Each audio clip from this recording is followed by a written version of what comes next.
Olá, tudo bem? Eu sou a Cadmila e hoje eu tô aqui juntamente com o Vitor para falar sobre uma parte muito importante no processo civil, que é a prova.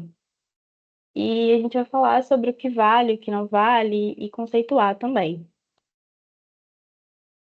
Bom, a prova ela é o meio utilizado para demonstrar a ocorrência dos fatos alegados. Ou seja, a parte irá alegar e caberá a ela comprovar. A partir disso, o juiz irá analisar o mérito, baseado com base, né, no que as partes trouxerem. E essas provas, elas devem ser obtidas por meio da legalidade e da moralidade. E do contrário, elas não serão aceitas.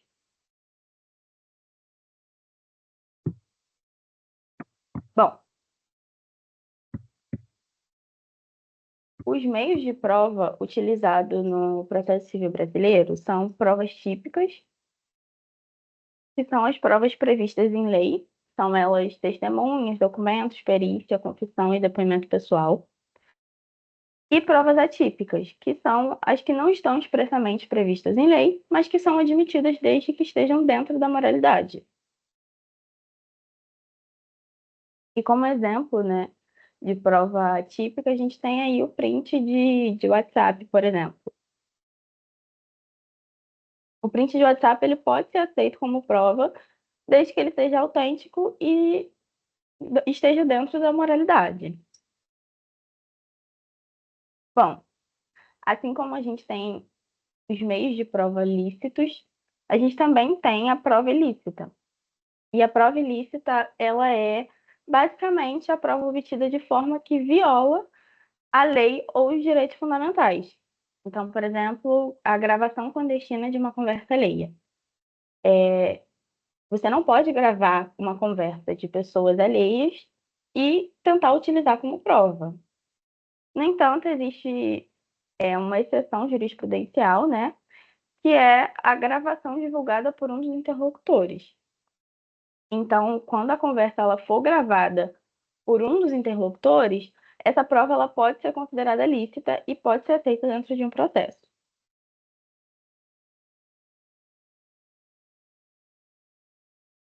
Bom, saindo agora das provas lícitas, a gente vai falar um pouco mais aqui sobre ônus da prova, o papel do juiz também na apreciação dessas provas, algumas controvérsias, né, doutrinárias e jurisprudenciais, como essas provas ela participa dessa discussão interdisciplinar, então, entre o direito penal, o direito administrativo, alguns exemplos práticos também que vão ajudar a exemplificar e a melhorar o entendimento. E é isso. Agora eu vou passar a palavra para o Vitor, que ele vai trazer melhor esses conceitos. Vamos estar falando sobre uma regra geral, vamos explicar. Vitor, Oi, é que seu áudio está um pouquinho ruim. tá melhor agora? Tá melhor. Vou falar sobre o ônus da prova. Vou ler aqui com vocês o artigo 373 do Código de Processo Civil. O ônus da prova incumbe: 1. Ao autor, quanto ao fato constitutivo de seu direito; ao réu, quanto à existência de fato impeditivo, modificativo ou extintivo do direito do autor. Ou seja, em regra geral, o autor prova o fato constitutivo, o réu prova o fato impeditivo, modificativo ou extintivo. Existem algumas exceções, né? O juiz pode redistribuir quando houver dificuldade de uma das partes.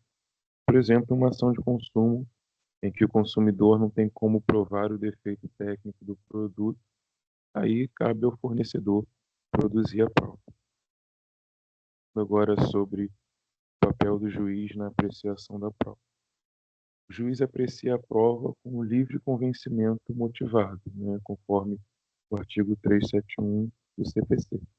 Ele deve justificar, né, fundamentar a sua decisão, indicando por que aceitou ou rejeitou aquela prova, né? Por exemplo, o uso da prova emprestada, que é aquela prova que já foi produzida em outro processo, desde que respeitando o contraditório e a ampla defesa. Falando agora sobre as controvérsias doutrinárias e jurisprudenciais, né? Trazendo aqui algumas reflexões, a gente não traz muitas respostas sobre esses casos, são questões ainda abertas no direito, né, para reflexão, a gente ainda não chegou a uma solução. Até onde vai a admissibilidade das provas atípicas? Qual o limite da redistribuição do ônus da prova?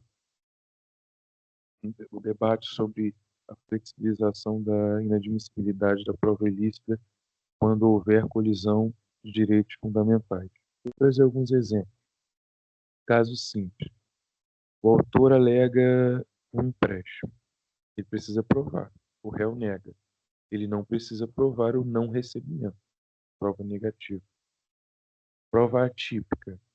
Um print de rede social pode ser aceito desde que legítimo. Prova ilícita. Gravação clandestina sem autorização judicial. Não pode ser usada. Em caso em que a gravação divulgada por um dos interlocutores pode ser considerada. A gente trouxe alguns julgados aqui. Pimenta, prova lícita, conversa gravada por um dos interlocutores. É pacífico na jurisprudência, inclusive do Supremo Tribunal Federal, entendimento de que é lícita a gravação telefônica realizada por um dos interlocutores, ainda que sem o conhecimento do outro, podendo ela ser usada como prova em processo judicial. Isso aqui é só para exemplificar o que já fora dito pela Cadmila, né? A gente trouxe só um julgado aqui para endossar a nossa fala. Discussão crítica e interdisciplinar. A Constituição proíbe provas obtidas por meios ilícitos. Falando agora sobre a relação com o direito penal. Mesma vedação vale no processo penal, mas às vezes se admite a chamada teoria da proporcionalidade, né, que é admitir prova ilícita para salvar o inocente.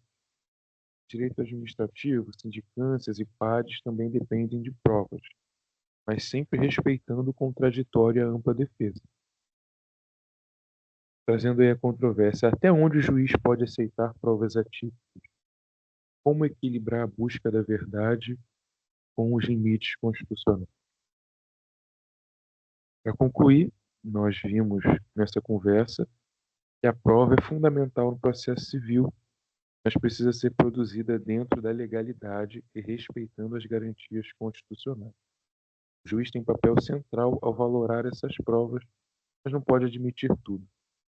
E aí, para ficar para a nossa reflexão, será que na busca pela verdade real, deveria o judiciário flexibilizar ainda mais as regras sobre as provas? Os limites constitucionais devem sempre prevalecer. Fica a provocação para a nossa reflexão.